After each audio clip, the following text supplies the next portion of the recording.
Herkese merhaba, kanalıma hoş geldiniz. Bu videomda sizlerle benden çok kez istemiş olduğunuz ünlü bir markaya ait çantanın yapılışını paylaşacağım. Ben çok beğendim. Hem duruşu hem yapısı inanılmaz güzel oldu. Ben burada kağıt iplik kullandım. Siz polyester makrame ya da pamuk makrame kullanmak isterseniz belki yani farklı bir alternatif olsun isterseniz diye videonun başlangıcında motif yapılışında polyester makrame ile başlıyorum. Devamında birleştirme yapıp beraber sırasıyla devam ediyoruz. Çünkü bir tık böyle ayrıntı isteyen bir çanta. Şimdi burada bitmiş halini ölçüsünü hemen paylaşmak istiyorum sizlere. Şöyle ölçtüğümde 43 santim ve bu şekilde tabana kadar ölçtüğümde ise 30 santim ölçüsünde bir çanta yapmış olduk. Plaj için uygun bir boyutta. Günlük kullanım için de uygundur. Ben içerisine kese astar yerleştirdim. Dilerseniz astarsız da kullanabilirsiniz ama bu şekilde bir kese astar koyarsanız görüntü olarak çok daha güzel gözükecektir. Burada ipim Bollenier markasına ait. Açıklama kısmına linkini bırakıyor olacağım. Krem renk kullandım. Dediğim gibi kağıt iplik kullandım. 3 yumak ip tamamını kullandım. Benimle aynı ölçülerde çalışıyorsanız ve ilk kez örme işlemi yapıyorsanız 4 yumak almanızı tavsiye edeceğim. Çünkü 3 yumağımın tamamını kullandım. Elimde hiç kalmadı. O yüzden her ihtimale karşı 4 adet almanız yeterli olacaktır. Bunu da söylemekte fayda var başlangıçta. Ben 3,5 numara tığ kullandım. Siz de kendi ipinize uygun tığ numarasıyla başlangıcınızı yapabilirsiniz. Burada da bir kalıp oluşturuyorum. Video içerisinde bahsediyorum, sizlere göstereceğim. Bir kalıp oluşturdum. Kalıba yerleştirme yaptım ve en son şekerleme, kolalama işlemi yaptım. O yüzden duruşu bu şekilde çok güzel oldu. Kalıp gibi bir duruş var. Ben çok beğendim. Siz de mutlaka Instagram'da da kısa video olarak paylaşıyorum. Kolalama işlemi yaparsanız bu şekilde örgülerinizde çok daha güzel bir görüntü elde edersiniz. Yapılışına geçmeden önce videoyu beğenmeyi, yorum yapmayı ve kanalıma abone olmayı unutmayın lütfen. Instagram'da takip etmiyorsanız açıklama kısmına link bırakıyorum. Tıklayıp takip edebilir. Orada yaptıklarınızı bir etiketleyip paylaşabilirsiniz. Şimdi beraber yapılışına geçelim. Öncelikle motif yapılışıyla başlangıcımızı yapıyoruz. Ben burada ipimin tamamını kullandığım için normalde çantamda kağıt iplik kullandım. Polyester makrame ipiyle duruşunu sizlere gösterebilmek için polyester makrame tercih ettim. Yine aynı markaya ait polyester makrame ipiyle başlangıcımızı yapıyoruz. 3,5 numara tığ kullandım. İpimi ortasına tığımı yerleştirdim. Döndürdüm. İçerisinden çektim. Sihirli halkamı yaptım. Siz burada farklı bir şekilde sihirli halka yapıyorsanız o şekilde yaparak başlangıcınızı yapabilirsiniz. 1, 2, 3 zincir. Tığımızı ipimi bir kez aldım. Halkanın içerisine döndüm. Tığımda 3 tane ilmeğim var. 2 seferde çıkıp ikili trabzan. Tığımızı ipimi bir kez aldım. Halkanın içerisine döndüm. 2 seferde çıktım. Halkanın içerisine döndüm. 2 seferde çıktım. Bu şekilde zincir dahil toplamda 15 tane ikili trabzan yapıyoruz hemen. 3, 4, 5, 6, 7, 8, 9,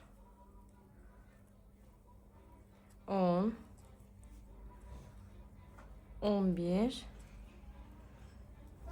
12, 13, 14 ve 15. Şimdi 15 tane ikili trabzana ulaştıktan sonra ilmeğimizi bıraktık. Şu boşta kalan ipimi tutuyorum ve sıkı bir şekilde çekiyorum. Burada olabildiğince bu ortadaki boşluk noktamızı kapatmamız gerekiyor. İlmeğim kaçtı, bir tanesi söküldü yanlışlıkla, şöyle kapattım. Ben buradaki ipimi zamanla genişleme yapmasın diye şöyle herhangi bir noktadan, arkadan, boşluktan tığımı geçiriyorum ve tığ yardımıyla buraya bir düğümleme yapıyorum. Dediğim gibi genişleme olmasın diye.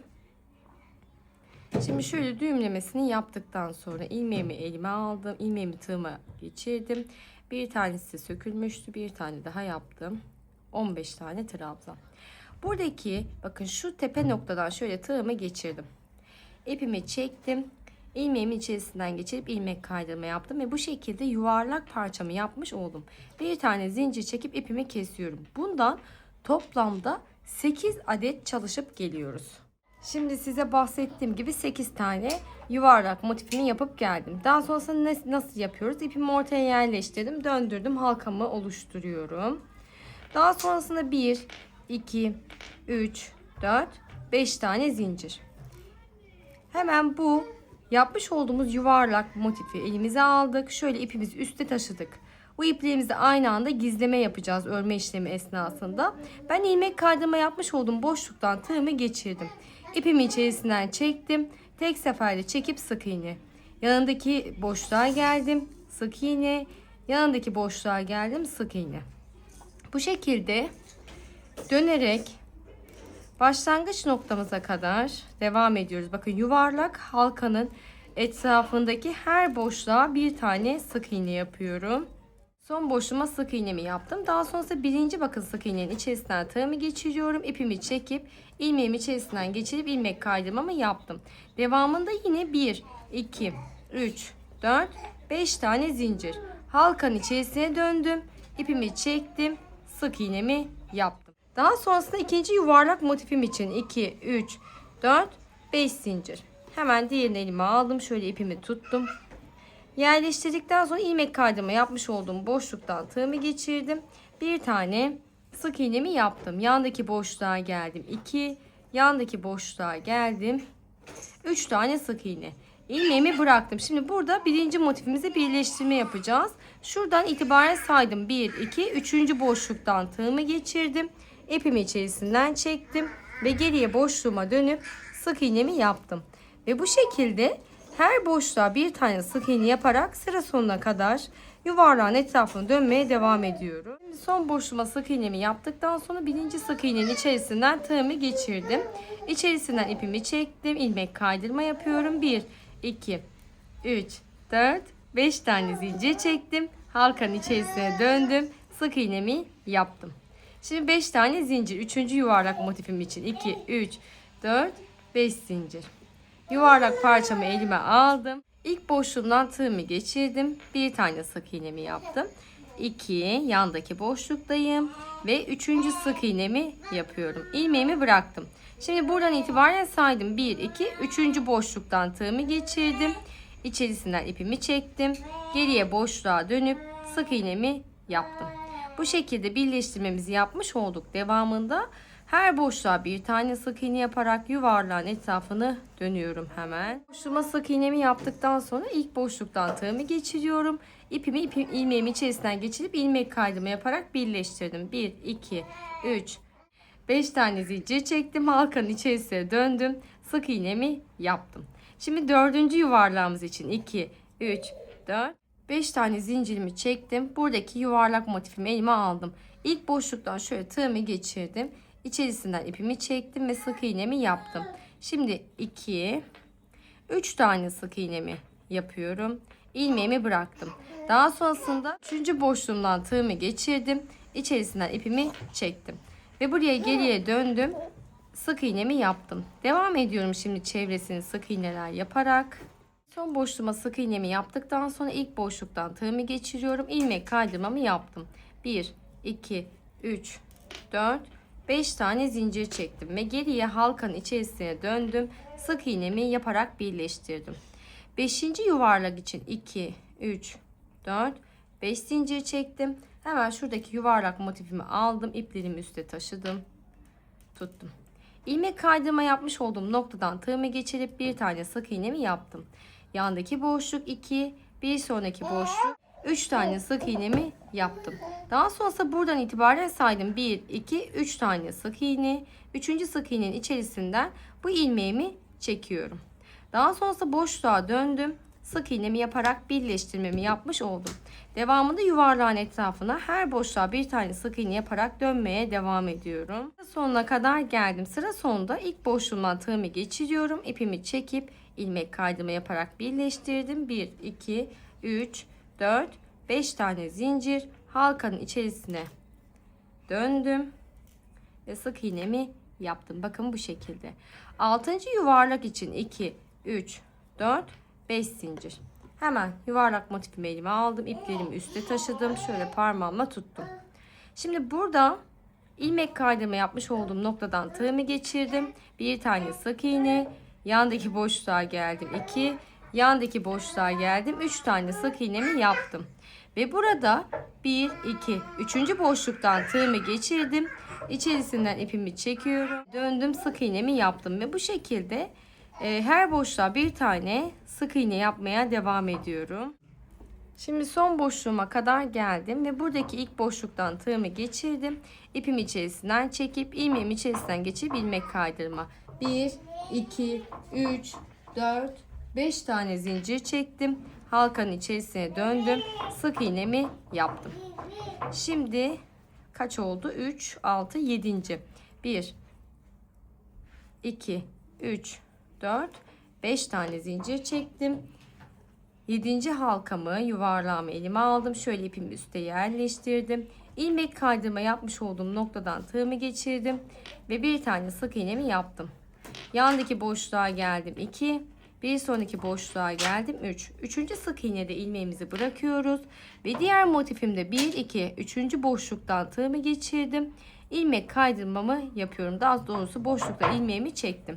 Geriye döndüm, sık iğnemi yaptım ve bu şekilde yine dönerek devam ediyorum. Sıra sonuna kadar geldim. İlk boşluktan tığımı geçirdim. İlmek kaydırma yaparak birleştirdim. 1, 2, 3, 4, 5 tane zincir çektim. Halkaya döndüm. Sık iğnemi yaparak kapattım. Şimdi 8. son yuvarlağımız artık. 1, 2, 3, 4, 5 yuvarlak motifimi elime aldım. İlmek kaydırma yapmış olduğum noktadan tığımı geçirdim. İçerisinden ipimi çektim. Sık iğne. Yandaki boşluğa geldim 2. Bir sonraki boşluğa geldim. 3 tane sık iğnemi yaptım. Devamında 3. boşluğuma geldim. İçerisinden ipimi çektim. Geriye döndüm. Sık iğnemi yaptım. Ve bu şekilde sık iğneler yaparak son boşluğuma kadar devam ediyorum hemen. Sıra sonuna kadar geldim. İlk boşluktan tığımı geçirdim. İlmek kaydırmamı yapıyorum. 1, 2, 3, 4, 5 tane zincir çektim. Geriye halkanın içerisine döndüm. Sık iğnemi yaptım ve bir tane burada sıra sonunda farklı bir işlem yapmamız gerekiyor. Hemen şöyle geriye aldım. Üçüncü bakın 1, 2, 1, 2, 3.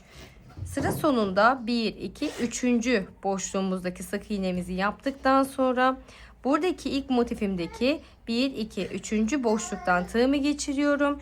İpimi içerisinden çektim ve buraya geriye döndüm. 1, 2 tane sık iğne ve ilmek kaydırmamı yap. 2, 3, 4, 5 tane zincirimi çektim. Geriye halkaya döndüm ve halkama sık iğnemi yaptım. Bir tane zincir çektim. Çünkü artık motifimizi bu şekilde tamamlamış olduk. İpimi kestim.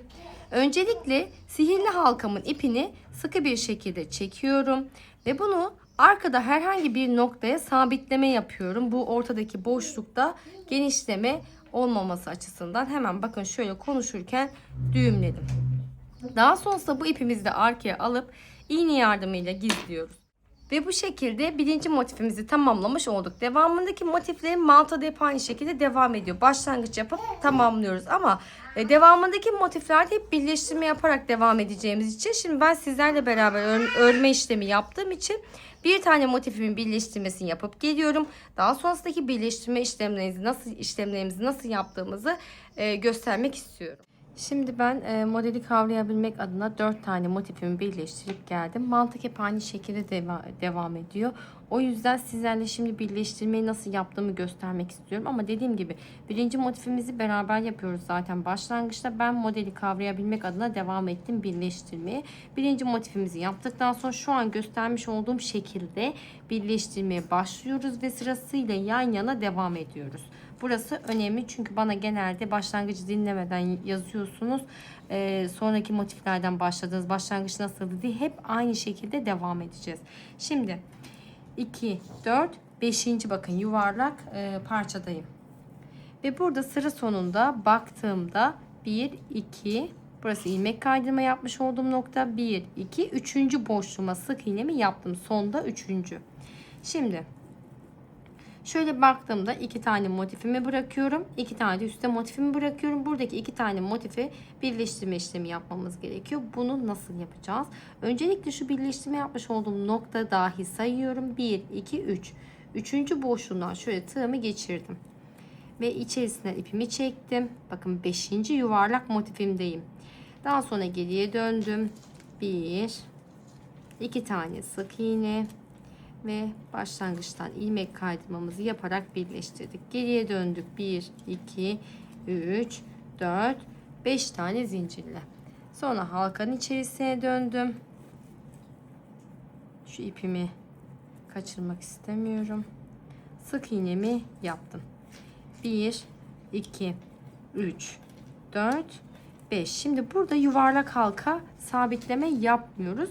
Burada artık bu bir önceki motifimizin yuvarlak halkalarını motiflerini kullanmaya başlıyoruz. Onu da yine aynı şekilde 1 2 3 şöyle tam orta 4. boşluktayım ben. 4. boşluğa geldim. İlmeğimi geçirdim ve geriye döndüm. 1 2 3 4 ve 5 zincir. Tam ortaya batma işlemi yapıyoruz. Geriye döndüm, sık iğne. Bakın 5. motifimden sabitleme yaptım. Sıra sonunda 3 tane boşluğum kalmıştı. 5 zincirle geriye döndüm. 5 zincir çektim. Buradaki motifimi yuvarlak motifine sabitleme yapıyorum. Şimdi bir kez daha yapacağız. 1 2 3 4 5 zincir. İlmeği bırak. Buradaki yuvarlağın içerisine, tam ortasına şöyle 1 2 3 4 1 2 3 4 5 tane zincir. Geriye halkanın içerisine döndüm. Sık iğnemi yaptım. Bakın 2 tane bu şekilde yuvarlak motifimizi birleştirmesini yaptık ve saydığımda 3 6 7 tane oldu. Bizim toplamda 8 tane yuvarlığa ihtiyacımız var. Son yuvarlağımızı beraber sabitlemesini yapacağız bu noktada. Hemen ben şöyle yapıyorum. Şu ipimi üste doğru bir yürütme yapıyorum. Şuradaki ipimi üste doğru bir çekiyorum. Çünkü örme işlemi esnasında ipimizde gizleme yapabilmek adına. Daha sonrası ilmeğimi elime aldım. 1 2 3 4 5 tane zincir çektim. Burayı lütfen atlamadan dikkatli bir şekilde izleyelim. Şimdi boşluktan şöyle tığımı geçirdim. Bir tane sık iğnemi yaptım. Devam ettim. 2 ve 3. boşluğuma sık iğnemi yaptım. İlmeğimi bıraktım. Şimdi benim bakın bu birleştirme yapmış olduğum yuvarlak halkanın içerisine sabitleme yapmam lazım. Şu birleştirdiğim noktadan 1 2 3. boşluğa tığımı geçirdim. İçerisine ipimi çektim. Geriye döndüm ve sık iğnemi yaptım. Şimdi devam ediyorum. Aynı şekilde sık iğneler yapmaya. Sona kadar, şuradaki son boşluğumuza kadar. Şimdi son sık iğnemi yaptıktan sonra birinci boşluğumdan tığımı geçirip ilmek kaydırma yapıyorum ve 1 2 3 pardon, şunu unuttum. Buradaki motifime sabitleme işlemi yapmam gerekiyordu. Hemen şöyle geriye aldım. Sonunda yine 3 tane boşluğumuz kalacak şekilde. Burası ilmek kaydırma 1 2 şu 3. ilmeğimizi bıraktık. Buradaki motifimin de 3. boşluğu 1 2 3. boşluğundan tığımı geçirdim. İlmeğimi içerisinden çektim ve geriye döndüm. Yandaki boşluğa geldim. Şöyle sık iğnemi yaptım. Yandaki boşluğa 2 tane sık iğne yaptım ve ilmek kaydırmamı yaparak sıramı birleştirdim.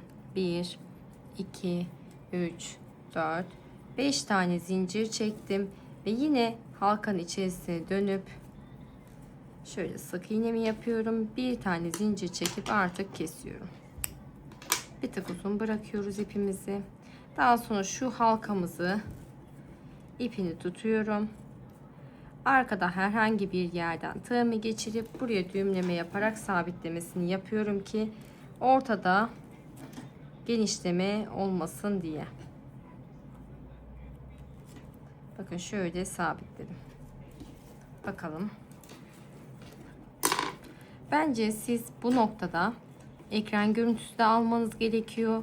Takıldığınız kısımda tekrardan dönüp izleyerek ya da resme bakarak da ilerleme yapabilirsiniz. Şimdi aynı şekilde 5. yuvarlak motifime kadar birleştirmeye devam ediyorum. 6, 7, 8'i beraber yapalım istiyorum. Şimdi 2, 4, 5, 6. motifimdeyim. 6. motifimde sıra sonunda 3 tane pardon, 2 tane boşluğum kaldı. 3. boşluğuma sık iğnemi yaptım. Şimdi yine aynı şekilde bir birleştirme yapacağız.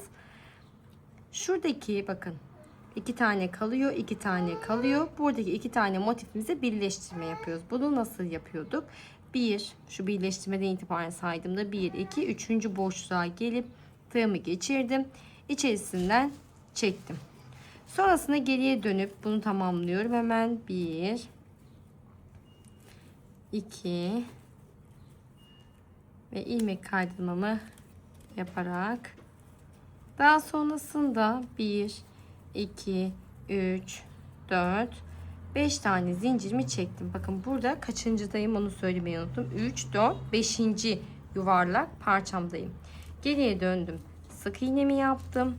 1, 2, 3, 4, 5. Şimdi burası aklınızı karıştırmasın. Şöyle baktığımızda ben şöyle yapıyorum. Hemen göz kararı tam orta noktasından tığımı geçiriyorum. İpimi çektim. Bu şekilde sıra sonunda çok kalıyor. Şöyle ipimi çektim. 1, 2, 3, 4, 5 zincir. Geriye döndüm halkanın içerisine ve sık iğnemi yaptım. 1, 2, 3, 4, 5. Şimdi şöyle bakalım.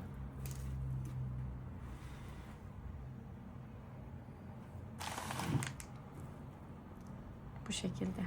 Şimdi şurada ortadan yine düzeltiyorum. 1, 2, 3, 4. tam orta oluyor. Evet. Tığımı geçirdim ve içerisinden çektim. 1, 2, 3, 4, 5 tane zincir, geriye döndüm ve sık iğnemi yaptım.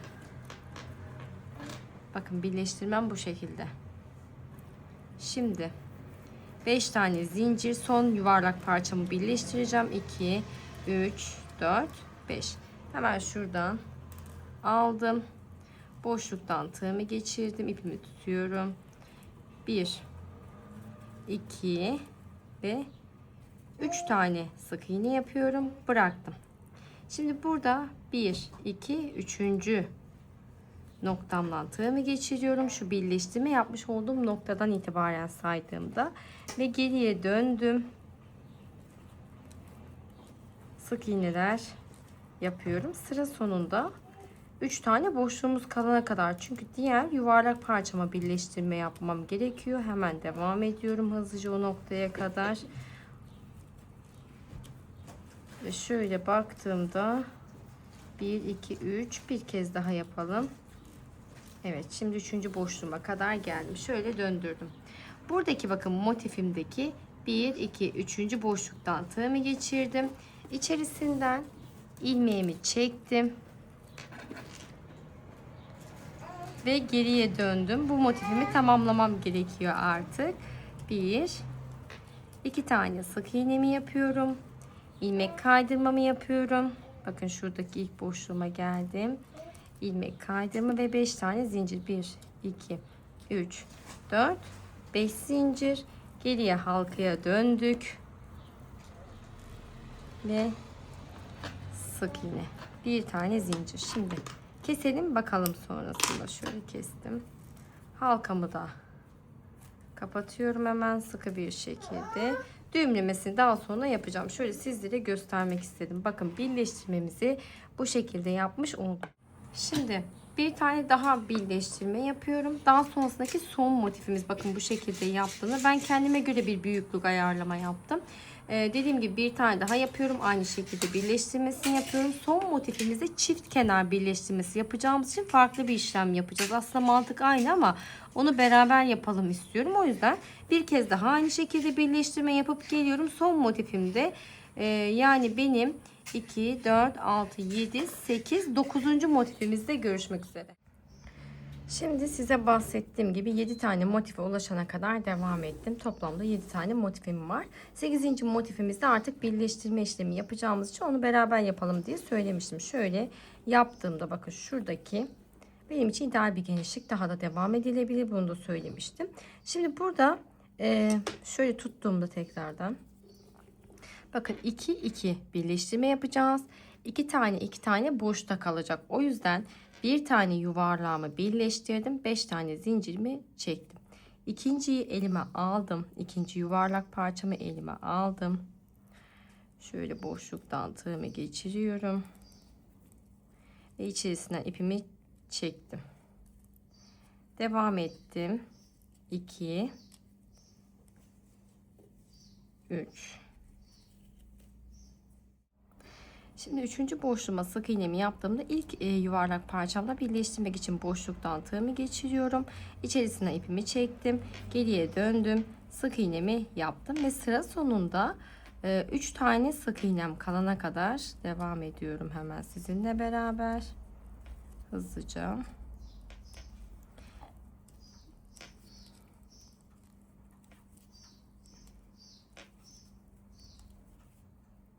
Bir, iki, pardon, orası ilmek kaydırma yapmış olduğum nokta. 1 2 3.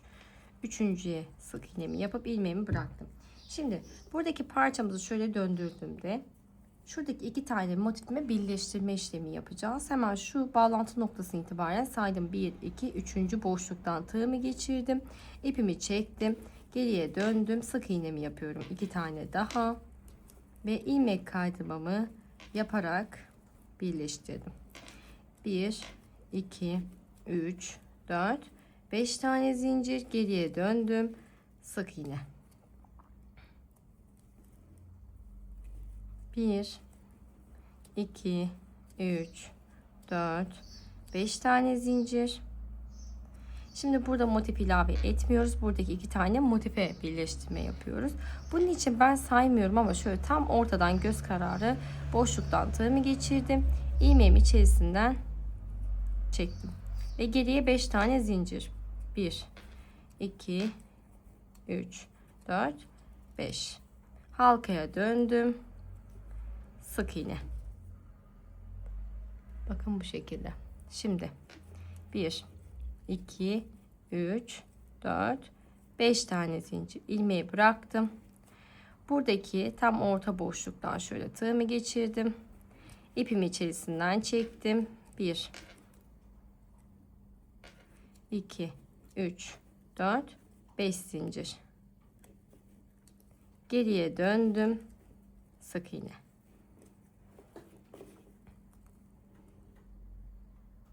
İki tane motifimizi birleştirmiş olduk. Şimdi sırada gelen yuvarlak parçamı buraya birleştirmesini yaparak dönüp devam edeceğiz. Hemen şöyle 5 tane zincirimi çekiyorum. 1 2 3 4 5 zincir. Parçamı elime aldım, yuvarlak. Şu ilmeğimi şöyle üstte taşımam gerekiyor. Görüntü olarak güzel gözükmesi için bir kez ya da 2 kez aradan yapamadım. Tığ yardımıyla ipimizi üstte taşımamız gerekiyor. Şu tabandaki ilk sihirli halkanın ipini çektim. Şimdi şuradaki ilmeğimi elime aldım ve ilmek kaydırma yapmış olduğum boşluktan tığımı geçirip başlıyorum. 1 2 3. Şimdi diğer başlangıçtaki ikinci motifimde ne yapmıştım? Sıra sonundaki üçüncü boşluğumdan birleştirme yapmıştım. Şimdi başlangıçtaki, çünkü devam ediyoruz ya, başlangıçtaki üçüncü boşluğumuzdaki sık iğnemizden 1 2 3 ilmeğimizi geçirdik ve geriye sık iğne yapıyoruz. Burası umarım anlaşıldı. Şimdi göstereceğim sizlere nasıl yaptığımı. Önemli olduğu için her zaman söylüyorum, ekran görüntüsü alabilirsiniz. Çünkü bu noktalarda resme bakarak da daha kolay yapabilirsiniz.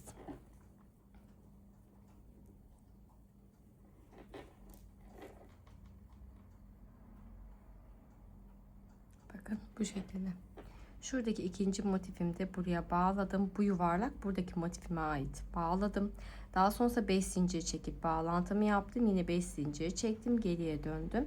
Ve buradaki yuvarlağıma geldiğimde 3. sık iğnemle buradaki, bakın şu iki bizim birleştirme noktamız ya zaten. birleştirmesini yaptım ve devam edeceğim şimdi. Daha sonra yanına bir tane birleştirme yapacağız. Hemen bunu şöyle devam edelim. Sık iğneler yaparak artık buradaki motifimi, yuvarlağımı tamamlıyorum hemen.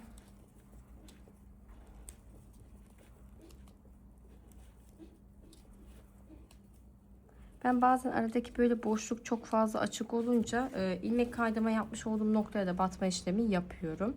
Şimdi şu ilk noktamdan tığımı geçiriyorum. İlmek kaydırma yaparak birleştirdim. 1, 2, 3, 4, 5 tane zincir. Geriye halkaya döndüm. Sık iğne. Şimdi arada baktığımızda 2 tane boşta yuvarlağımız kalıyor. Şimdi ikinciye geldik. 1, 2, 3, 4, 5 zincir çektim. Hemen bir tane aldım elime.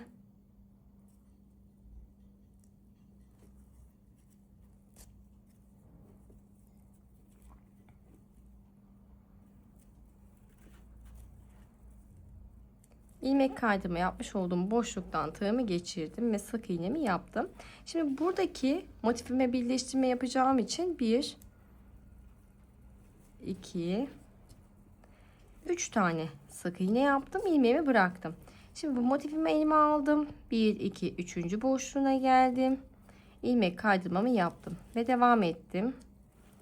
1, 2, 3, 4, 5, 6, 7, daha doğrusu sonda 3 tane boşluk kalana kadar devam etmemiz gerekiyor. 1, 2, 3. Şimdi 3. boşluğumuza da batıyoruz bir tane. Şimdi ne yaptık?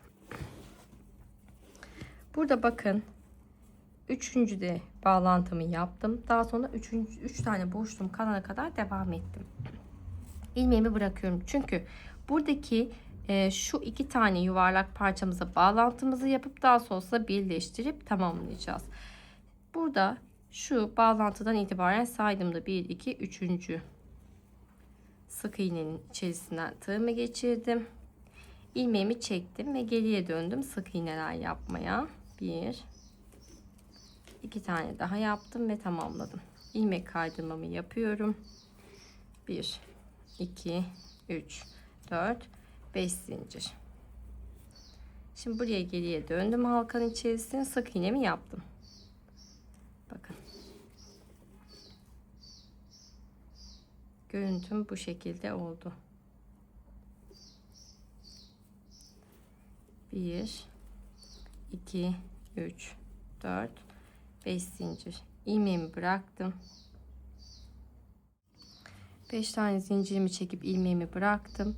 Şu tam ortasından tığımı geçiriyorum. İpimi çektim. Ve 5 tane zincir. 1, 2, 3, 4, 5 tane zincir. Geriye döndüm. Sık iğne. 1, 2, 3, 4, 5 zincir. İlmeğimi bıraktım. Bir sonraki motifimin orta boşluğuna geldim. İçerisinden çektim. 1, 2, 3, 4, 5 tane zincir. Geriye döndüm. Sık iğne. Ve bakın bu şekilde tamamlamış oldum. Şimdi burada aslında tamamladık artık, motiflerimizi tamamladık. Saydığımda 2, 4, 6, 8 tane yuvarlak motifime ulaştım. Benim başlangıçta birinci motiften aslında birleştirmeye başlamam gerekiyordu. O yüzden şu anda bu açıkta kaldı. Bunu da en son şu şekilde bir tutturma ya da iğne yardımıyla oraya birleştirme yapalım. Sökmek istemiyorum. Bir tane zincirimi çektim. Hemen buradaki ipimi kesiyorum. Ve şu halkamızı kapatalım. Sihirli halkamızı. Şimdi ütüleme olmadığı için tam net bir görüntüyü göremiyorsunuz belki ama ütüleme olunca çok net gözüküyor nasıl birleştirme yaptığınız. Tabii ki ben de en son ütüleme yaptığımda sizlere detaylı bir görselini paylaşıyor olacağım. Şöyle ilmeğimi düğümledim. Şimdi burada bu şekilde bir yanlışlık olduğunda şunu buradan sabitleme yaparak kurtarabileceğimizi düşünüyorum ben. Çünkü diğer türlü bunu söküp yeniden aynı işlemi yapmak bir tık zorlayabiliyor. Şöyle iğnemi, ipimi aldım. Küçük bir tutturma işlemi yapacağım. Tabi bunu tığ yardımıyla da aslında içerisine ilmek kaydırma yapabilirsiniz. Yine aynı şekilde. Şu üçüncüye geldiğimde bakın siz birinci motiften itibaren birleştirmeye başlayabilirsiniz. Buradan da saydığımda 1, 2, üçüncüye geldim. Ve bu şekilde buraya tutturmasını yapıyorum. Birkaç kez geçelim.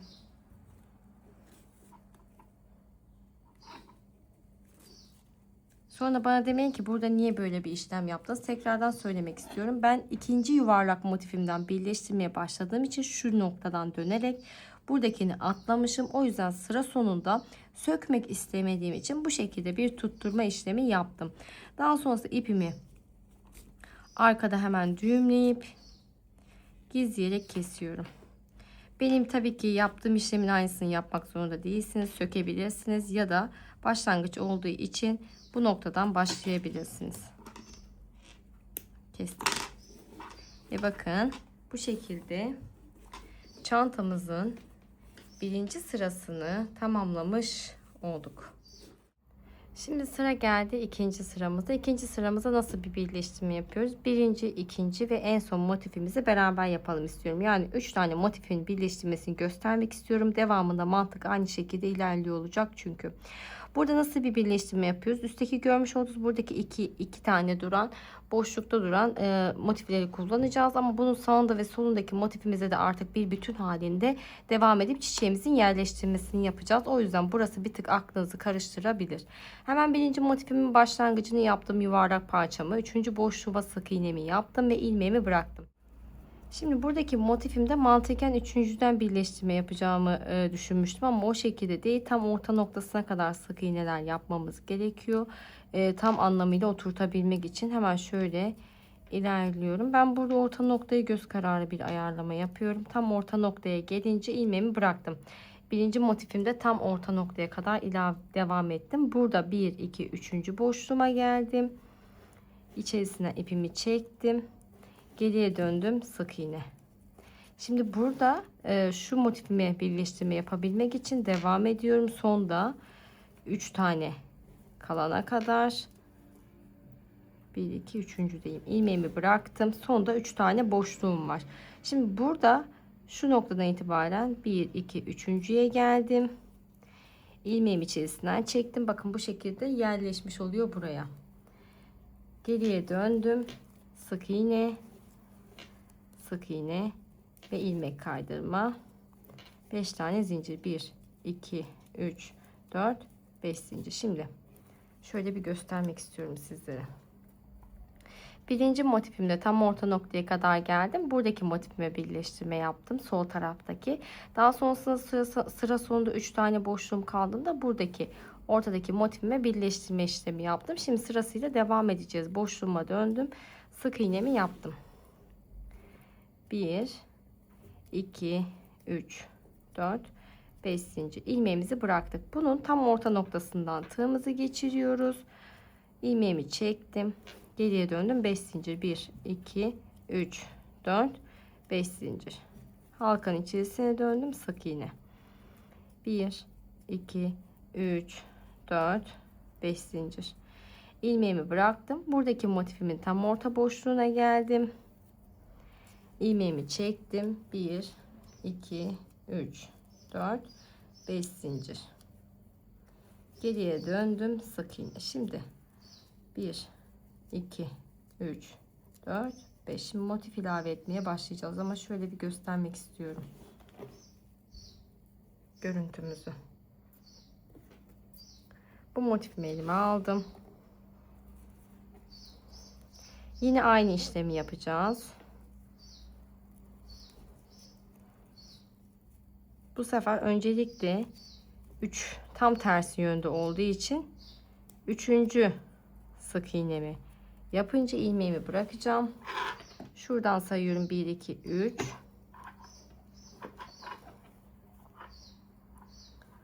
Daha sonrasında boşluğa döndüm. Sık iğne orta noktaya kadar sık iğne yapıyorum.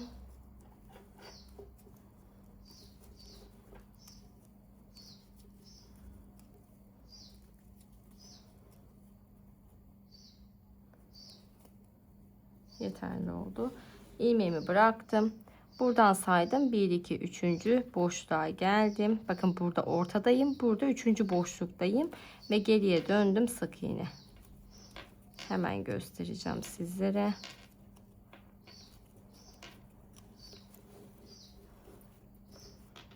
Bakın bu şekilde yaptık. Şimdi üstüne 4 tane boşta kalacak yaprağımız olacak birinci motifimizde. Devam edelim sıra sonuna kadar. İlmek kaydırmamı yapıyorum. 1 2 3 4 5. Geriye döndüm. Sık iğne. 1 2 3 4 5 zincir.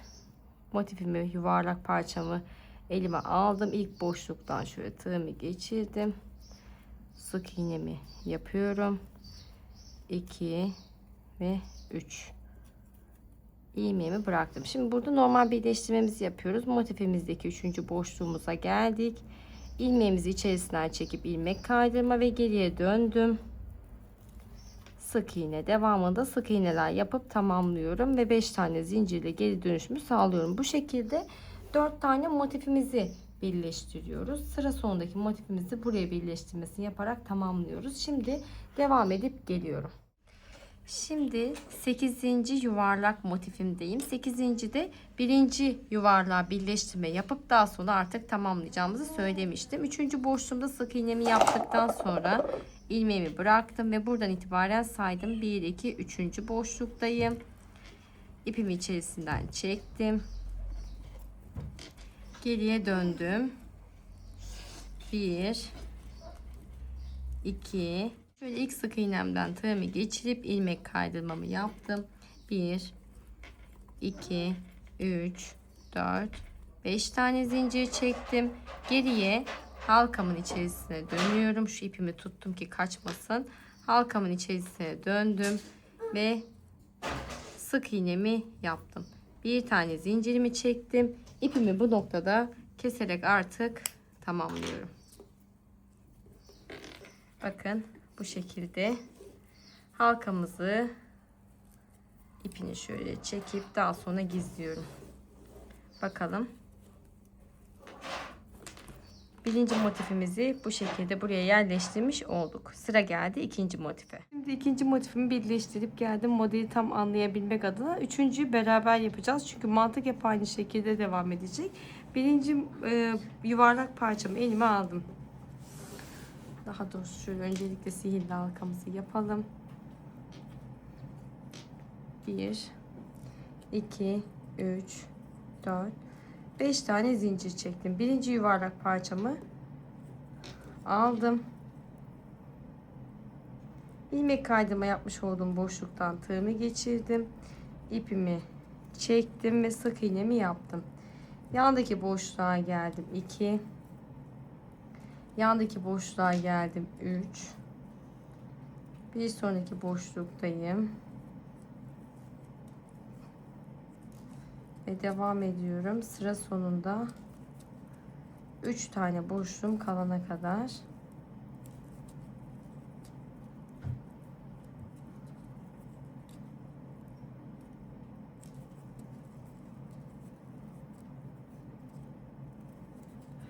Hemen şimdi bakıyorum. 1 2 3 bir kez daha. Ve şöyle. İlmeğimi bıraktım. Şimdi üstteki 2 tane yuvarlak modelimiz kalıyor. Biz buradaki bakın birleştirme yapacağız ve bu şekilde birleştirmeye devam edeceğiz. Hemen son 3'teki boşluğumdan hemen burada sayıyorum. 1 2 3. boşluğumdan tığımı geçirdim. İlmeğimi içerisinden çektim ve devam edip buradaki motifimi tamamlıyorum. Hemen 1 2 tane sık iğnemi yapıyorum ve ilmek kaydırmamı yapıp birleştirdim. 5 tane zincir. 1 2 3 4, 5. Halkaya döndüm. Ve sık iğne. Bakın bu şekilde. Yine 5 tane zincir. 1, 2, 3, 4, 5 zincir. İlmeğimi bıraktım. Buradaki motifimin orta boşluğuna geldim. Tığımı geçirdim. İçerisinden çektim. 1, 2, 3, 4, 5 zincir. Geriye döndüm. Sık iğnemi yaptım. 1, 2, 3, 4, 5 zincir. İlmeğimi bıraktım. Şimdi buradaki motifimde şu birleştirme yapmış olduğum noktadan tığımı geçirdim. İpimi çektim. Buradaki noktadan şöyle tığımı geçiriyorum. İpimi çektim. 1, 2, 3, 4, 5 tane zincir çektim. Geriye döndüm. Sık iğnemi yaptım. Bakın şurada birinci motifimin son 3 tane kalınca birleştirmesini yaptım. Daha sonra 5 zincir çekip 5 zincir çekerek ortadan birleştirme yaptım. Şimdi şöyle alta doğru dönüyoruz. Yine aynı şekilde 1, 2, 3, 4, 5 zincir. Bakın alttaki ortasından tığımı geçirdim. Çektim. 1, 2, 3, 4, 5 zincir. Geriye döndüm. Sık iğne. 1, 2, 3, 4, 5 zincir. İlmeğimi bıraktım. Buradaki orta boşluktan tığımı geçirdim. İpimi çektim. 1, 2, 3, 4, 5 tane zincir çektim. Halkaya dönüp sık iğnemi yaptım. Şöyle bir bakalım. Bakın buradan başlamıştık. Buradaki noktamıza kadar devam ettik ve şu anda 5 tane yuvarlağımız var. Bizim başlangıçta bahsetmiştim. Buradaki yani bu motifimizin şu 2 tane yuvarlağın hem sağındaki hem solundaki birleştirme işlemi yapıyorduk. Hemen burada bir tane ilave edeceğiz ve buradan bağlantısını yapıp artık tamamlayacağız. Şöyle 1, 2, 3, 4, 5 zincir. Bu motifimi elime aldım. Şu ilmek kaydırma yapmış olduğum noktadan tığımı geçirdim. Ve buraya sık iğnemi yaptım. Devam ettim. 2, 3 tane sık iğne. İlmeğimi bıraktım. Yaptım. Öncelikle buradaki motifimin 3. boşluğundan tığımı geçiriyorum. Ve ilmek kaydırma içerisine ipimi çekip geriye dönüp sık iğnemi yaptım. Bakın ilk şuradaki noktama birleştirme yaptım. Ne yapıyorduk? Burada da hatırlarsanız ilk birleştirmesi yapıp daha sonra zincir çekerek dönüş sağlıyorduk. Aynı o işlemi yapmış olduk. Devamında şimdi boşluğa geldim. Sık iğneler yapıyorum.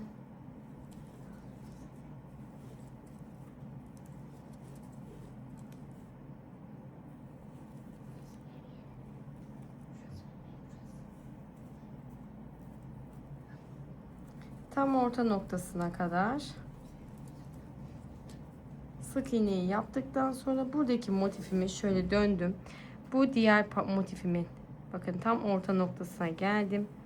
İçerisine ipimi çekip geriye döndüm, sık iğne.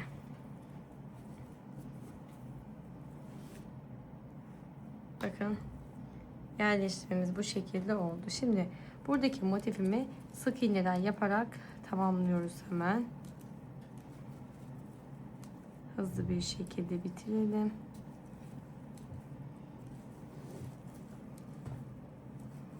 Son boşluğuma da sık iğnemi yaptım. Ve ilk sık iğneden tığımı geçirip ilmek kaydırma. 1, 2, 3, 4, 5 tane zincir çektim.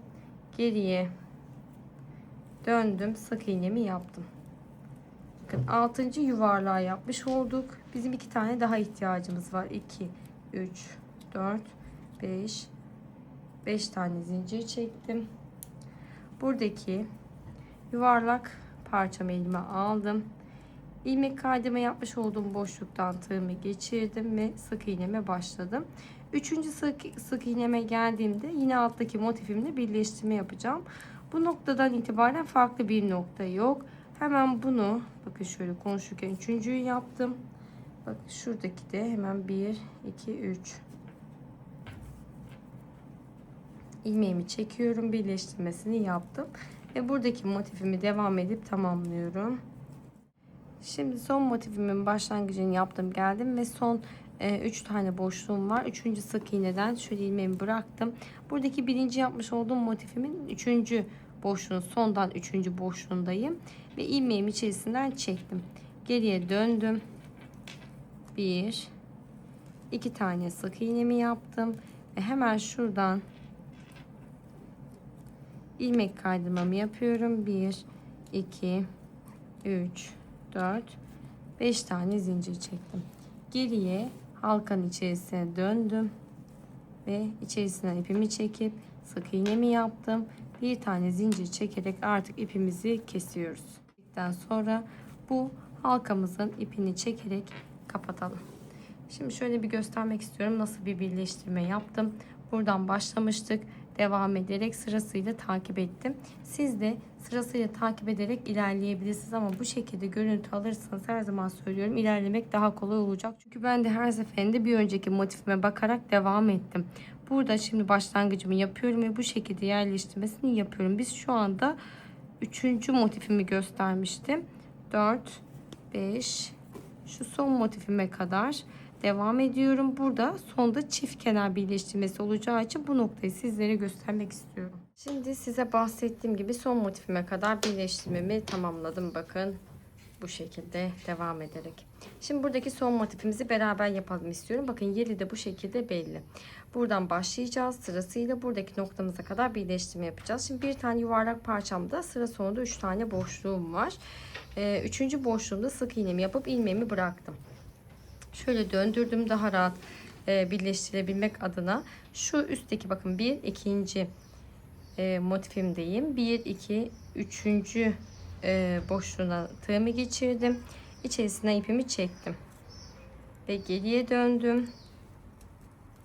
Bir tane sık iğne, 2 tane sık iğne ve boşluğuma geldim. İlmek kaydırmamı yaparak tamamladım. 1 2 3 4 5 tane zincir çektim. Geriye halkaya döndüm ve sık iğnemi yaparak kapattım. Şimdi ikinci için 1 2 3 4 5 zincir. İkinci dairemiz bizim buradaki motifimiz oluyor. O yüzden bunun orta boşluğundan şöyle tığımı geçirdim.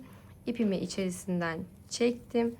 1 2 3 4 5 tane zincir, geriye dönüşümü sağlayıp sık iğnemi yaptım. 1 2 3 4 5 tane zincir, ilmeğimi bıraktım. Buradaki motifimdeyim. Bakın şuradaki 1 2 3. boşluğa geldim. İpimi içerisinden çektim. 1 2 3 4 5 zincir. Geriye döndüm. Sık iğne. Devam ettim. Şöyle döndürelim. Bakın şuradaki 2 tane motifimize. 1 2 3 4 5 zincir, ilmeğimi bıraktım. Yine buradaki motifimi şöyle orta noktasından tığımı geçirdim. İpimi içerisinden çektim. 1 2 3 4 5 zincir. Geriye döndüm. Sık iğne. 1 2 3 4 5 zincir. İlmeğimi bıraktım. Buradaki motifimin orta boşluğuna geldim. İçerisinden çektim. 1 2 3 4 5 zincir. Geriye döndüm ve sık iğnemi yaptım. Bakın 1 2 3 4 5. Şimdi 1 2 3 4 5. Normalde ne yapıyorduk? Burada yuvarlak ilave edip ona göre bir birleştirme yapıyorduk. Ama burada bitiş olduğu için, artık sıra sonunda motiflerimiz olduğu için ilmeğimi bıraktım. Hiç motif ilave etmiyorum. Buradaki şöyle orta noktadan tığımı geçirdim. İçerisinden ipimi çektim. 1, 2, 3, 4, 5. Bakın şu motifimde birincideyim. Sık iğne. 1, 2, 3, 4, 5. İlmeğimi bıraktım. Bir üstteki motifimin orta boşluğundayım. 1, 2, 3, 4, 5. Geriye döndüm. Sık iğne. Bakın şu başlangıçtan itibaren saydım. 1, 2, 3, 4, 5, 6, 7. Üste bir tane gelecek. 8. motifimizde tamamlayacağız. 1, 2, 3, 4, 5. Hemen yuvarlak parçamı elime aldım. İlmek kaydırmayı yapmış olduğum noktadan tığımı geçirdim ve iplerimi yine tuttum. Şöyle ipim genişledi. Sık iğnemi yaptım. Yandaki boşluğa geldim. 2 ve 3. sık iğne. Şöyle bir tık yukarıda duracak şekilde, bakın şuradaki bağlantıma yakın noktaya sabitleme yapıyorum ki çok kasma oluyor diğer türlü. 2, bakalım böyle nasıl duruyor. Evet, bu şekilde daha iyi oldu, bakın duruşu. Buradaki 3. boşluğuma değil, burada 2. boşluğuma hemen bağlantımı yaptım ve devam ettim. Sık iğneler yaparak sıra sonunda 3 tane boşluğumuz kaldığında diğer yuvarlak parçamıza birleştirme yaparak tamamlayacağız. Evet, ilmeğimi bıraktım. Buradaki 3. boşluğundan tığımı geçirdim. İçerisine ipimi çektim. Geriye dönüp artık 2 tane sık iğnemiz kaldı. Onu yapıp 1, 2. Hemen şöyle ilmeğimi birleştiriyorum. İlmek kaydırma yaptım. 1, 2, 3, 4, 5 tane zincir. Halkanın içerisine döndüm ve sık iğnemi yaptım. Hemen bir tane zincir çekip ipimizi kesiyoruz artık ve halkamızı arkadan kapatıp sabitlemesini yapalım ve buradaki iplerimizi en son iğne yardımıyla gizleyip yok edeceğiz. Şimdi ben sizlere şöyle bir göstermek istiyorum. Bakın bu şekilde. Ve 2. sıramda bu şekilde tamamlanmış oldu. Şimdi 3. sıram için başlangıç yapalım istiyorum. Şimdi sıra geldi 3. sırama. 3. sıramda ben 4 tane motifimi birleştirip geldim. 4. motifimde yuvarlak parçamda orta noktaya kadar ilerleme yaptım. Şimdi burada 1. motifi beraber yapalım. Devamında artık aynı 2. sırada yapmış olduğumuz işlemlerin aynısını yapacağımız için göstermeyi düşünmüyorum. Videomuz yeteri kadar uzun oldu ve ayrıntılı bir şekilde yer vermeye çalıştım birleştirme konusuna. Şimdi burada 2 tane bakın tepe noktada var. Bizim bu 2 motife ihtiyacımız var ama bunu birleştirme yaparken sağdaki ve soldaki motife de birleştirme yaparak, tutturma işlemi yaparak daha doğrusu başlangıcımızı yapıyorduk. Şöyle çevirdim. Motifimde orta noktaya kadar geldiğimi söylemiştim. İlmeğimi bıraktım. Şimdi buradaki solundaki motifimin 3. boşluğuna geldim. İçerisine ipimi çektim. Geriye döndüm. Sık iğne yapıyorum. Burada sonda 3 tane kalana kadar devam ediyoruz hemen. Şöyle hızlı bir şekilde. Şimdi sonda 3 tane kaldı. İlmeğimi bıraktım. Şimdi bu ortadaki, yani şu 2 tane boş duran motifimdeyim. Bağlantı noktasından itibaren saydığımda 1, 2, 3. boşluğuna geldim. İlmeğimi içerisinden çektim. Şöyle küçük minnak bir boşluk oluşuyor. Devam ettim. 1, 2 tane sık iğne yapıyorum ve ilmek kaydırmamı yaptım. Birleştirdim yani. 1, 2, 3, 4, 5 zincir. Geriye halkaya döndüm ve sık iğnemi yaptım. 1 2 3 4 5 zincir. İlmeğimi bıraktım. Şimdi şu tutturma yaptık diye bu aklınızı karıştırmasın, birleştirme yapmış olmuyoruz. Biz bunun tam orta noktasına geldik. Şu şekilde ipimi içerisinden çektim. 1 2 3 4 5. Geriye döndüm. Sık iğne. Buraya tam anlamıyla bu şekilde tutturma yaparak yerleştirmiş olduk. Şu görüntümüz bakın bu şekilde. Devam ettim. 1 2 3 4 5 ilmeği bıraktım. Bir sonraki bakın şu tepedeki ikinci motifimin orta boşluğuna geldim. 1 2 3 4 5 geriye döndüm. Sık iğne. 1 2 3 4 5. Şimdi motifimi elime aldım. Buraya motif ilave yapacağız. Burada başlangıçtaki yapmış olduğumu tam tersi işlemi yapıyorum. Bu ne demek? Şimdi üçüncüden birleştirmeye başlıyorum. Daha sonra ortasından birleştirme yapacağım. 2 3 ilmeği bırak.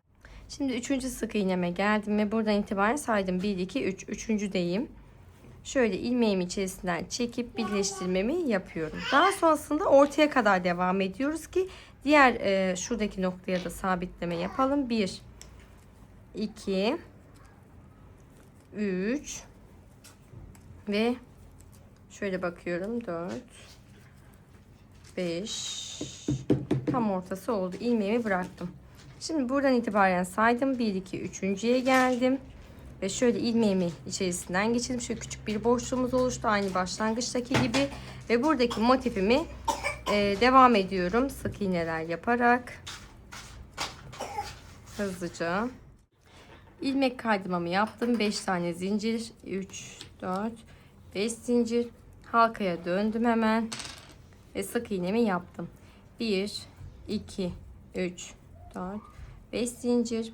Diğer yuvarlak parçamı elime aldım. Bu bizim 8. artık son. Hemen şöyle 1 2 3 tane sık iğnemi yapıyorum ve ilmeğimi bıraktım.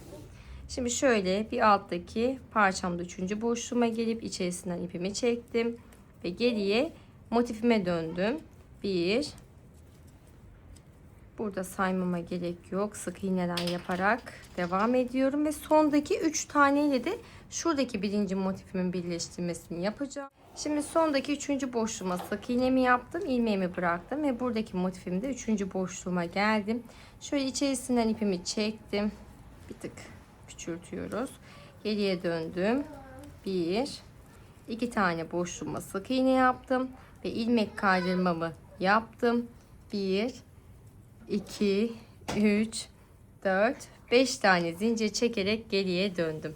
Şimdi sık iğnemi yapıyorum ve sizlere göstereceğim. Bir tane zincir ipimizi keselim. Şimdi arkadan ipimizi kestikten sonra sihirli halkamızı kapatıp sabitlemesini yapıyoruz. Birinci motifimin görüntüsü bu şekilde. Devamında nasıl birleştirme yapacağımızı söylemiştim. Şuradan tutturma yapacağız ve yine aynı mantıkla devam edeceğiz ve sıra sonuna kadar tüm motiflerimi tamamlayıp geliyorum.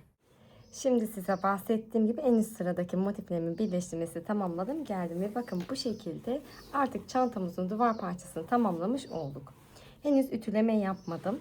Ve burada taban başlangıcı yapalım istiyorum. Normalde taban başlangıcıyla başlıyoruz çanta yapışına ama bu sefer tam tersi bir ilerleme yaptım. Tabanı en sona bıraktım.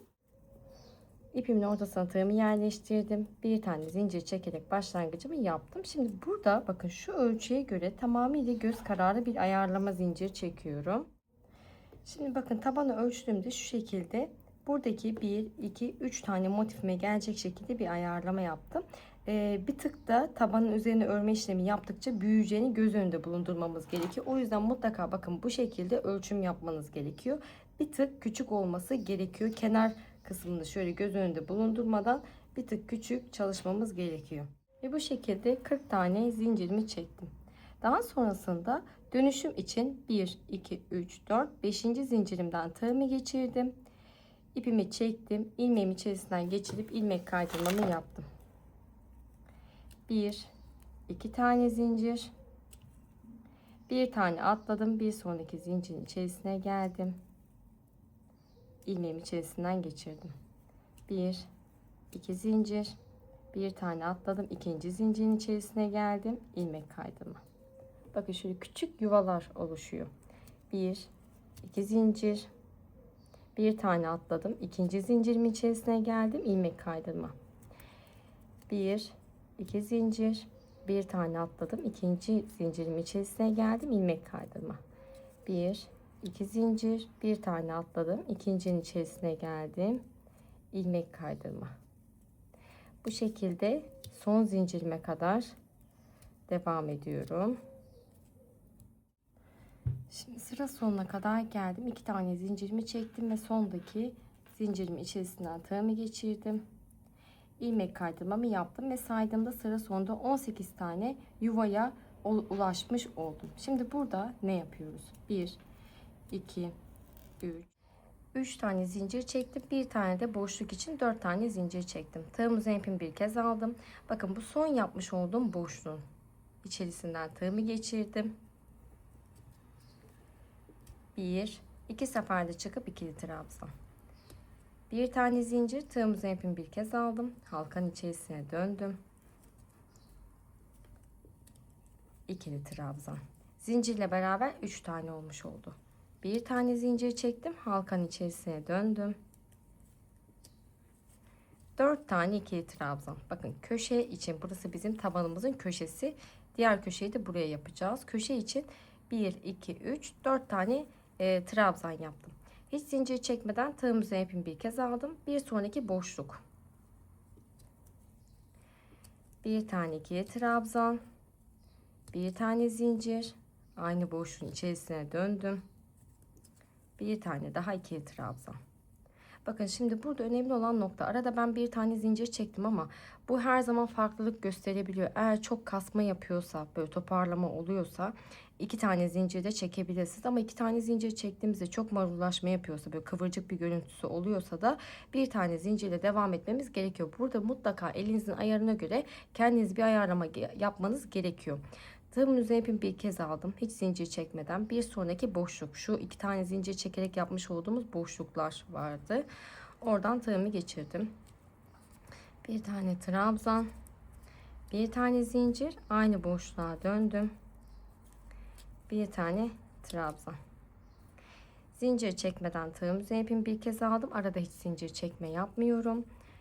Bir tane trabzan. Bir zincir. Aynı boşluğa döndüm. Bir tane trabzan. Tığımızın ipimi bir kez aldım. Yandaki boşluktayım. Bir tane trabzan, bir zincir. Aynı boşluğun içerisine döndüm. Trabzan. Tığımızın ipimi bir kez aldım. Yandaki boşluğa geldim. Bir tane trabzan, bir zincir. Aynı boşluğun içerisine döndüm. Bir tane trabzan. Zincir çekmedim. Yandaki boşluğa geldim. İkili trabzanımı yaptım. Bir tane zincir. Aynı boşluğa döndüm. İkili trabzanımı yaptım. Bu şekilde şu köşedeki boşluğuma kadar devam ediyorum. Şimdi köşe boşluğuma kadar geldim. Köşe boşluğumuza geldiğimizde aynı başlangıçtaki gibi bir tane trabzan yaptım. Bir zincir. Aynı boşluğun içerisine döndüm. İkinci trabzanımı yaptım. Bir tane zincir. Aynı boşluğun içerisine döndüm. Üçüncü trabzanımı yaptım. Bir tane zincir. Aynı boşluğun içerisindeyim. Dördüncü trabzanımı yaparak bakın diğer tarafa doğru dönüşümü sağlamış oldum bu şekilde. Şimdi arada zincir çekmeden tığımızı ipimi bir kez aldım. Buradaki ilk boşluğuma geldim. Bir tane trabzan, bir zincir, aynı boşluğun içerisine döndüm. Bir tane trabzanımı yaptım. Bakın geçişimi sağlamış oldum. Şöyle elimizle düzeltme yapalım. Tığımızın ipimi bir kez aldım. Yandaki boşluktayım. Bakın karşılık gelen noktası oluyor. Bir tane trabzan, bir zincir, bir tane trabzan. Yani diğer tarafta ne yapmışsak o işlemin aynısını yapıyoruz ta ki sıra sonuna kadar. Şimdi sıra sonuna kadar geldim. Bakın burası son boşluğumuz. Başlangıçta zaten 4 tane trabzan yaptığımız için buraya batma işlemi yapmıyorum. Hemen öncesindeki boşluk benim son boşluğum. Şimdi burada 3 tane zincir çekerek başlangıç yapmıştım. 3. zincirin içerisinden tığımı geçirdim. Arada zincir çekmeden ilmeğimi içerisinden geçirip ilmek kaydırma yaparak sıramı bağladım. Ve bu şekilde birinci sıramızı tamamlamış olduk. İkinci sıram için 1, 2, 3 tane zincir çektim. Bir tane de orta boşluk için 4 tane zincir çektim başlangıçta. Tığımızı ipimi bir kez aldım. Hemen dibindeki boşluğa geldim. Şimdi kare görüntüsünü oluşturacağız. Bir tane trabzan, bir zincir, aynı boşluğa döndüm. Trabzan, bir tane zincir, aynı boşluğa döndüm. Trabzan. Zincirle beraber saydığımızda 4 tane trabzan yapmış olduk. Aynı başlangıçtaki köşede yapmış olduğum gibi. Arada zincir çekmeden şimdi şu orta boşluk, buraya da yine 4 tane trabzan yapacağım. Bu orta boşluğuma geldiğimde bir tane trabzan, bir zincir, bir tane trabzan. Arada zincir çekmeden tığımızı ipimi bir kez aldım. Boşluğa geldim. Bir tane trabzan, bir zincir, aynı boşluğa döndüm. Trabzan, bir zincir, aynı boşluğa döndüm. Trabzan, bir tane zincir, aynı boşluğa döndüm. Trabzan. 4 tane trabzan yapıyoruz. Şöyle düzelteyim. Bakın. Köşe görüntümüz bu şekilde. Şimdi zincir çekmeden tığımızı ipimi bir kez aldım. Yapmış olduğum V modelimin, ben buna V model diyorum, şu V modelin ortasına geldim. Zincir çekmediğim kısma değil, bir tane zincir çekmiş olduğum boşluğa. Bir tane trabzan, bir zincir, bir tane trabzan. Yine arada zincir çekmeden tığımızı ipimi bir kez aldım. Bir tane zincir çekerek yapmış olduğum boşluğa geldim. Bir tane trabzan, bir zincir, bir tane trabzan. Zincir çekmeden tığımızı ipimi bir kez aldım. Boşluğuma geldim. Bir tane trabzan,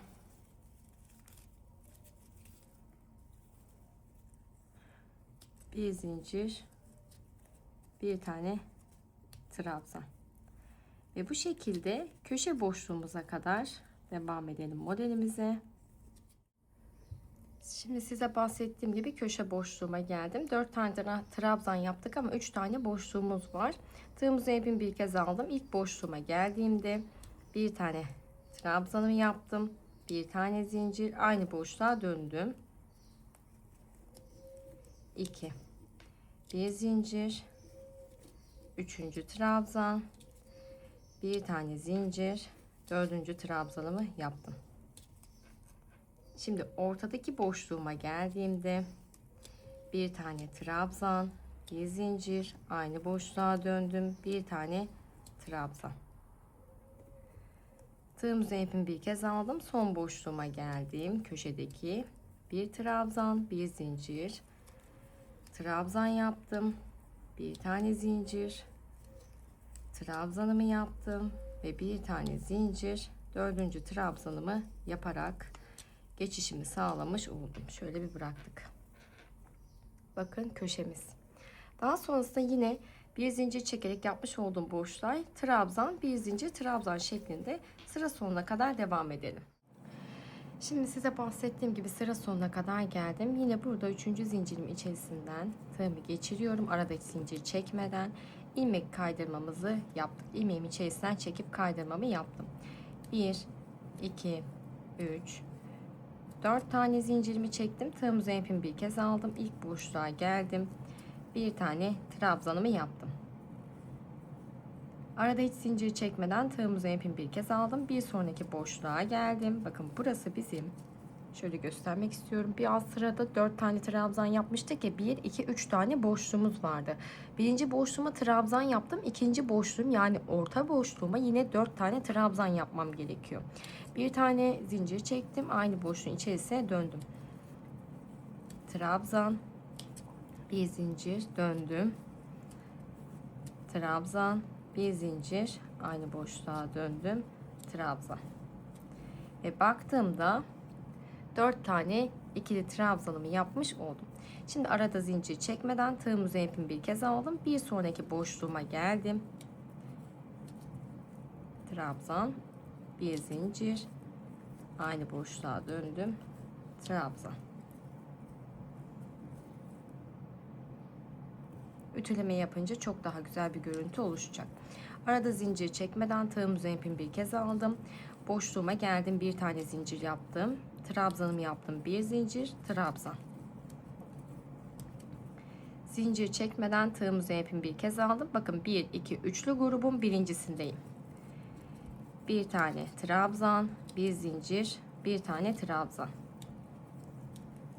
Şimdi arada baktığımızda dörtlü grubun arasında 1, 2, 3 kez V modelimizi yapmış olduk bu şekilde. Daha sonrasında yine arttırma yapacağım. Tığımızı ipimi bir kez aldım. Orta boşluğuma geldim. Bir tane trabzan, bir zincir, aynı boşluğa döndüm. İkinci trabzan, bir zincir, üçüncü trabzan, bir zincir, dördüncü trabzan. Bakın bu şekilde geçişimizi sağlamış olduk. Elimle düzelttim, net görebilmeniz için. Şimdi son, bakın şuradaki son boşluğuma da yine geldiğimde bir trabzan, bir zincir, bir tane trabzan.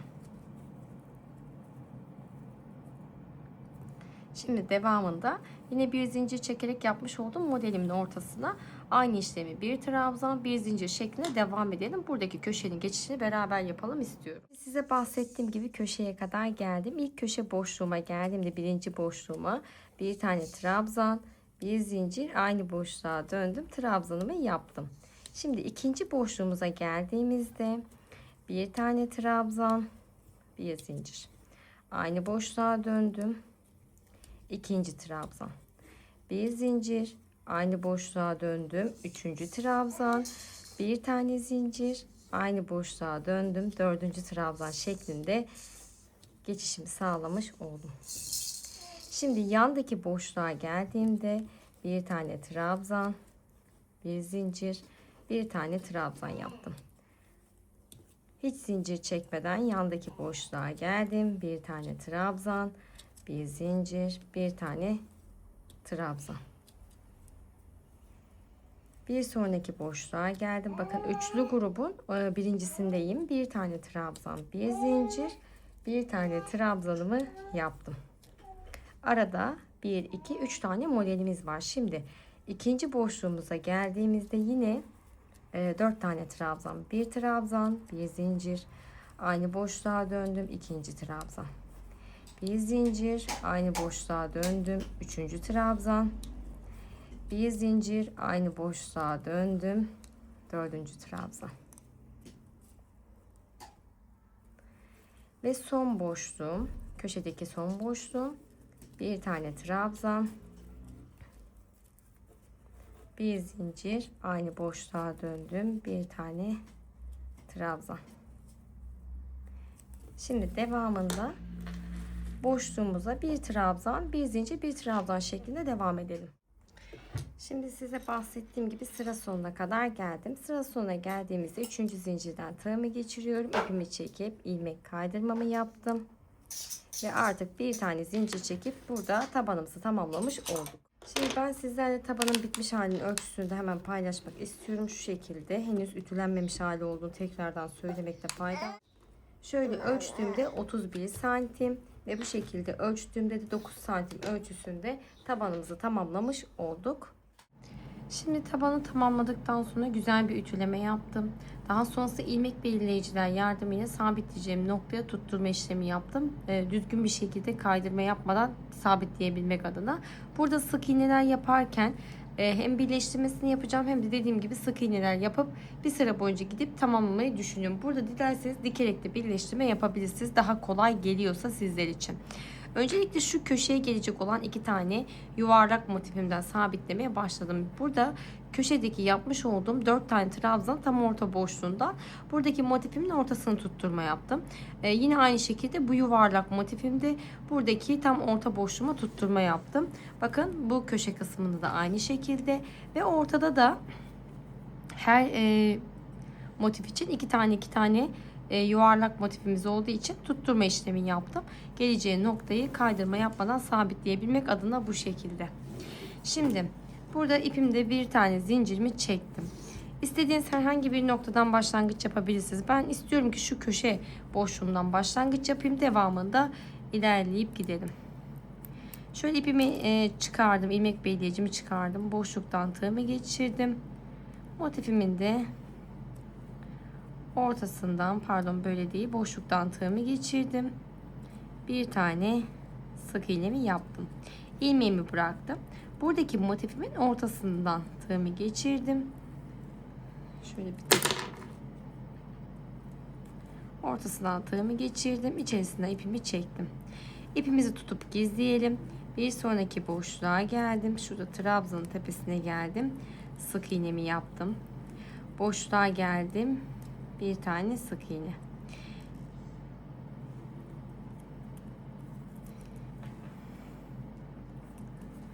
Şimdi geriye döndüm. Trabzanın tepesine bir tane sık iğnemi yaptım. İlmek belirleyici trabzanın tepesine bir tane sık iğne yaptım. İlmeğimi bıraktım. Bir sonraki boşluktan tığımı geçirdim. İçerisinden ipimi çektim. Geriye boşluğa döndüm. Şöyle ipimi çektim. Sık iğne. İlmeğimi bıraktım. Yandaki boşluğa geldim. İpimi içerisinden çektim. Geriye döndüm. Sık iğne. Şöyle bir bakmak istiyorum. Bence yeterli oldu. 3 kez ilmek kaydırma yapmış olduk. Şimdi devamında bakın buradaki noktaya kadar sadece sık iğne yapıyorum. Hem boşluğa bir tane sık iğne hem de trabzanın tepesine sık iğne yapıyoruz. Bir tane zincir çekmiş olduğumuz noktaya ve trabzanın tepesine. Bu şekilde devam ediyorum. Arada zincir çekmeden atlama yapmış olduğum noktaya da batma işlemi yapıyorum. Diğer türlü düzgün bir görüntü elde etmemiz gerekiyor. Eğer baktınız ki marullaşma oluyor, burası düz değil, her zaman söylediğim gibi zincir çekmediğiniz noktaya batma işlemi ya da trabzanın tepesine sık iğne yapmadan düz bir şekilde de devam edebilirsiniz. Şimdi burada son trabzanın tepesindeyim ama ilmek birleyiciden devamında 3 kez birleştirme yapmıştık. Öncesinde bakın 1 2 3, hatta bu ilmeğimiz kalıyor. İlmeğimi bıraktım. Hemen şöyle öncesinden başlıyorum. İçerisinden ipimi çektim. Şimdi ilmek belirleyicimi çıkardım. Trabzanın tepesindeyim. Sık iğne. İlmeğimi bıraktım. Buradaki boşluktan tığımı geçirdim. İpimi çektim. Boşluğa döndüm. Sık iğne. Bir kez daha. Trabzanın tepesine döndüm. Sık iğne. Bakın. Bu şekilde birleştirmeyi yapmış olduk. Şimdi arada az önceki yapmış olduğumuz gibi sık iğneler yapmaya devam ediyorum ta ki bakın şuradaki motifimi birleştireceğim noktaya kadar hemen. Şimdi buradaki motifime karşılık gelen noktaya kadar sık iğnemi yaptım. Burada sayarak devam etmiyorum. Tamamıyla göz kararı bir ayarlama yapıyorum. Boşluktan ilmeğimi geçirdim. Geriye döndüm. Trabzanın tepesine bir tane sık iğne. İlmeğimi bıraktım. Bir sonraki boşluktan ilmeğimi çekiyorum. Geriye döndüm. Sık iğne ve şöyle içerisinden ipimi çektim. Ve boşluğa döndüm. Sık iğnemi yaptım. Yine bakın 3 kez sık iğnemden ilmeğimi geçirip birleştirmemi yapmış oldum. Şimdi şu motifimin karşılık geldiği noktaya kadar sık iğneler yapalım. Hızlı bir şekilde devam ediyorum. Bir kez daha göstermek istiyorum bu noktayı. Şimdi şöyle geldim. Boşluğa kadar geldim. Bakalım, evet. İlmeğimi bıraktım. Buradaki boşluktan tığımı geçirdim. İçerisinden ipimi çektim. Geriye trabzanın tepesine döndüm. İlmeğimi bıraktım. Bir sonraki boşluktan ipimi çektim. Geriye döndüm. Sık iğne. İlmeğimi bıraktım ve boşluktan ipimi çektim. Ve bu şekilde üçüncü birleştirmemizi yapmış olduk. Göstereyim hemen. Bakın bu şekilde. Şimdi burada farklı hiçbir işlem yok. Hep bu şekilde karşılık gelen noktalarda 3 tane birleştirme yapıyoruz. Ta ki başlangıç noktamıza kadar. Şimdi size bahsettiğim gibi başlangıç noktama kadar geldim. İlk yapmış olduğum sık iğnenin içerisinden tığımı geçirdim. İpimi çekip ilmek kaydırmamı yapıyorum. Ve burada bir tane zincir çekip ipimi bir tık uzun bırakıp kesiyorum ki daha sonra iç kısmında gizleyebilmek adına. Hemen sizlere göstermek istiyorum. Şimdi şuradan başlangıcımızı yapmıştık. Bakın. Devam ettim. Ve bu şekilde tamamlamış oldum. Şimdi sıra geldi askıya. Askı için ipimi 2 kat halinde yapıyorum. Ve şöyle döndürdüm, bıraktım. Zincirimi çekmedim. Bakın şu 2 tane boşluktan, 2 tane yuvarlağın ortasındaki boşluktan tığımı geçirdim. İpimi çektim ve zincir. Ve döndüm aynı boşluğa, ipimi çektim, sık iğne. Bakın bir tane zincir, bir tane sık iğne yapmış olduk. Şimdi şöyle döndüm. Tığım üzerine ipimi bir kez aldım. İlk zincir yapmış olduğum boşluktan şöyle tığımı geçirdim. Tek dal değil, şöyle 2 daldan geçirmem gerekiyor. Tığımda 3 tane ilmeğim var. Bir, ipim bir tanesi kaldı. Bir, iki seferde çıktım. İkili trabzanımı yapmış oldum. Şimdi örgümü döndürdüm.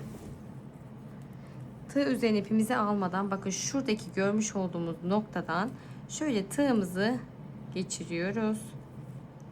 İpimi çektim içerisinden. 2 tane ilmeğim var. Tek seferde çektim. Döndüm. Bakın bir altta şu noktadan tığımı geçirdim. İpimi çektim. Tek seferde çektim. Döndüm. Bir alttaki bakın şöyle üstten aşağıya doğru tığımı geçiriyorum. İpimi çektim. 2 tane ilmeğim var. Tek seferde çektim. Döndüm. Bakın buradaki noktadan tığımı geçirdim. İpimi çektim. 2 tane ilmeğimi tek seferde çektim. Şu ilmeğimi bırakıp döndürdüm. Bakın üstten aşağıya doğru tığımı geçirdim. İpimi çektim. 2 tane ilmeğimi tek seferde çektim. Görüntümüz bu şekilde. Şimdi yine aynı şekilde döndürüyorum ve alta doğru tığımı geçirdim. İpimi çekip tek seferde çektim. İlmeğimi bıraktım. Şöyle tığımı geçirdim. İpimi çekip tek seferde çektim. Şimdi askımız bundan ibaret. İstediğimiz uzunluğa ulaşana kadar bu şekilde devam edip gelelim. Şimdi istediğim askı uzunluğuna ulaştım. Burada aynı başlangıçtaki gibi bağlantımızı yapmamız gerekiyor. Hemen şuradan ilk boşluktan şöyle tığımı geçiriyorum. Şöyle yapmam gerekiyor. İpimi çektim. İlmeğimi içerisinden geçirdim. Bir kez daha yandaki boşluğa geldim. Sık iğne yapacağım. İpimi çektim. Üstten de boşluktan ipimi çektim. 2 tane ilmeğimin içerisinden geçirdim. Ve burada şöyle bir tane zincir çekip artık ipimizi kesiyoruz ve bu ipimizi askının iç kısmına gizleme yapıyoruz. Şimdi diğer askıyı da aynı şekilde yapıp geliyoruz. Farklı bir şey yok. buradan başlangıcımızı yapıp aynı eşit uzunluğa ulaşana kadar devam edip geliyoruz. Ben burada askıyı daha sonra yapacağım. Şunu söylemek istiyorum. Kolalama işlemi yapacağım ama öncelikle bir tane kalıp oluşturdum. Kalıbı da kısaca size göstermek istiyorum. Tamamıyla elimde olan bir tane kutudan, şöyle ekrana sığdığı kadarıyla, elimde olan bir tane kutudan istediğim şekli oluşturdum. Dışına kumaş kaplama yaptım. Çünkü birkaç çantada aynı kutuyu kalıp olarak kullanmayı düşündüğüm için sağlamlaştırma yaptım diyebiliriz bu şekilde. Hem de görüntü olarak çok daha güzel gözüküyor. Şimdi burada nasıl yapıyorum? Şurada tabanımın ölçüsünden bir tık, böyle çok azıcık bir büyüklükte hem eninde hem de boyunda bir parça kestim. Daha sonrasında etrafında bu şekilde yukarıya doğru çok hafif bir genişleme verdim. Çünkü parçamda, modelimde o şekildeydi. Hafif şöyle bir genişlemesi var. Ve silikon yardımıyla bunu sabitledim. Öncelikle bantla yapıştırdım. Daha sonra silikonla sabitlemesini yaptım. Ve iç kısmı da şu şekilde kalın, sağlam, kalıp gibi duran kutudan yapmış oldum. Siz de bu noktada kendi kalıbınızı oluşturmanız gerekiyor. Şimdi bunun üzerine örgümüzü yerleştireceğiz. Güzel buharlı bir ütüleme yapacağız. Ama şunu da söylemek istiyorum. Kolalama işleminden önce ütüleme yapacağım bu kalıbın üzerinde. Ve iç kısmına yapısında bozulma olmasın diye havlu, yastık, herhangi bir şeyle doldurmamız gerekiyor. Bunun içerisi şu an boş olduğu için, bu kutu olduğu için içerisini doldurmamız gerekiyor ki yapısında bozulma olmasın. Şimdi bakın, size göstermek istiyorum. Burada örgümüzde aynı uzunlukta yapmıyoruz. Mutlaka bir tık büyük olması gerekiyor. Ve buraya şöyle yavaş yavaş geçireceğiz. Bakın şöyle. Üzerinden dediğim gibi buharlı bir ütüleme yapacağım. Daha sonrasında kolalama işlemi yapacağım. Kolalama işlemini nasıl yapacağım? Bunun için de yine kısa bir video çekmeyi düşünüyorum. Ama kısaca bahsetmek istiyorum. Sizlere o aşamayı göstermeyeceğim. Şöyle bakın. Zor geçiyor ama buraya tamamıyla oturtacağım bunu. Şimdi şu şekilde kalsın. Kolalama için şöyle yapacağım. Bir tatlı kaşığı nişastaya bir bardak su ilave edeceğim ve bunu karıştırarak istediğimiz yoğun kıvamı oluşana kadar, muhallebi kıvamı oluşana kadar karıştırmaya devam edeceğim. Daha sonra hafif böyle ılık bir seviyeye geldiğinde bunu dışarısına bir fırça yardımıyla ya da elinizle uygulamasını yapabilirsiniz. Ama mutlaka istediğiniz formu elde etmek için, çünkü bu kolalama işleminden sonra hep aynı şekilde kalacak. O yüzden bu kalıbı oluşturmanız gerekiyor ya da farklı bir şekilde bir kalıp oluşturmanız gerekiyor. Burası önemli olan nokta. Şimdi ben bunu yerleştireyim. Daha sonra ütülemesini yapıp ve kolalamasını yapıp sonucu sizlere göstermek istiyorum. Ve bu şekilde çantamı tamamlamış oldum. Hem kolalama işlemini yaptım, bir gün beklettim. Duruşuna bakar mısınız? Kalıp gibi bir görüntüsü var. Ben çok beğendim. Hem de model kendini inanılmaz güzel gösterdi. Umarım siz de beğenmişsinizdir. Videoyu beğenmeyi, yorum yapmayı ve kanalıma abone olmayı unutmayın lütfen. Bir sonraki videoda görüşmek üzere. Hoşça kalın.